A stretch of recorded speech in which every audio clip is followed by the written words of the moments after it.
Bon, ensuite, pour le dressage des champs, j'utilise une scie de diamètre 350. J'aurais bien aimé avoir 400, mais il n'y avait pas du tout de stock sur le 400. Donc c'est une scie qui est censée être multimatériaux. Voilà. Référence EN 847-1. Voilà. Bon, c'est pas de la grande qualité. J'ai déjà coupé quelques pointes, vous allez le voir dans la vidéo. Et déjà, il y aura peut-être besoin d'un petit affûtage. Et enfin, ça peut rendre service. Voilà. Bon, je vais procéder au délignage de ces poutres. Et je ne vais pas mettre l'aspiration. Vous allez comprendre pourquoi. On y va ?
Et oui, la poutre est encore pleine de pointes.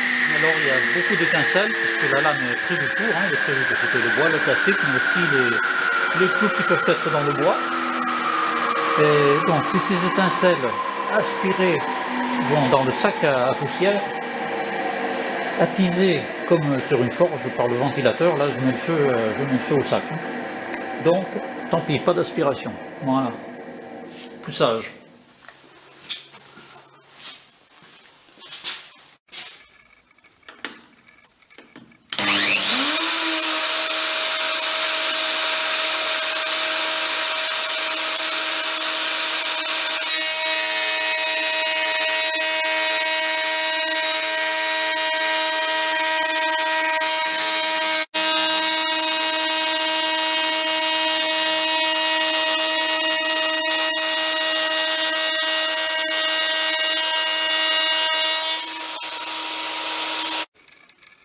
Donc voilà un champ de fait.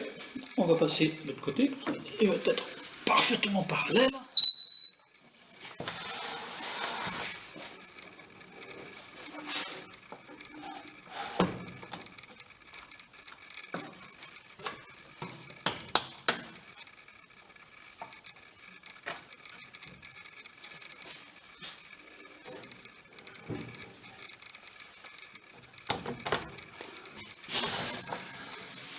Serrage.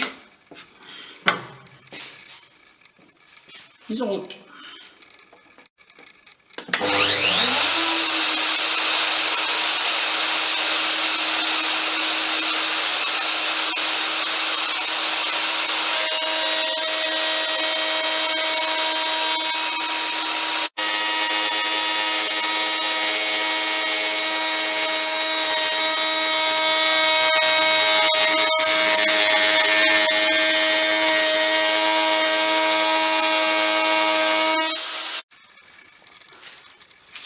On peut également faire du rainurage.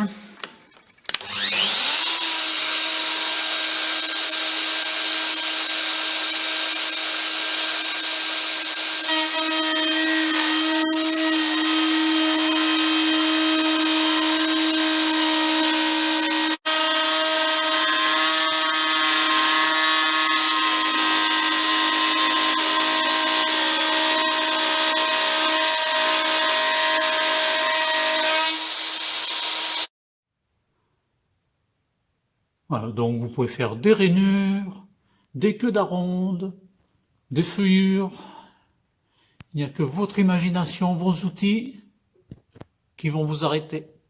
Et sur des longueurs qui sont limitées, en fait les longueurs sont limitées par le chariot de votre scie. Bon, après ces premières utilisations, je vais vous dire un peu ce que je pense de cet équipement-là.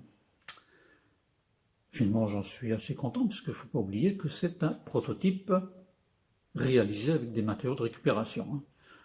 Les vis sont en stock, bon, les chutes de bois mélaminées aussi, je pense, oui. Enfin, j'avais tout en stock, je n'ai rien acheté. Alors, peut-être une petite amélioration quand même. Le problème, c'est la hauteur, enfin, ou disons la course verticale. Malgré une course de ma défonceuse de 75 mm, en fait, la course réelle est assez faible du fait des épaisseurs de bois et du dégagement de la fraise. En fait, l'amélioration que je vais apporter, c'est en fait, comme une fraiseuse ou une commande numérique, c'est de mettre un axe vertical.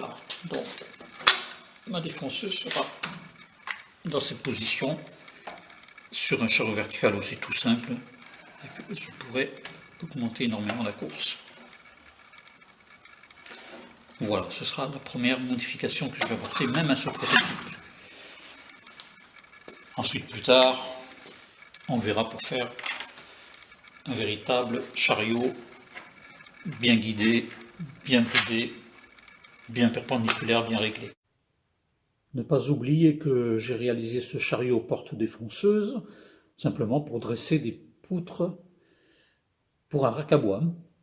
Donc la précision, elle est ce qu'elle est. C'est quand même pas trop mal, hein. Mais pour faire de la menuiserie, je pense qu'il faudrait faire un chariot plus précis que ça. Voilà. Alors, je vous souhaite une bonne visualisation de ces 3 vidéos. Merci à vous.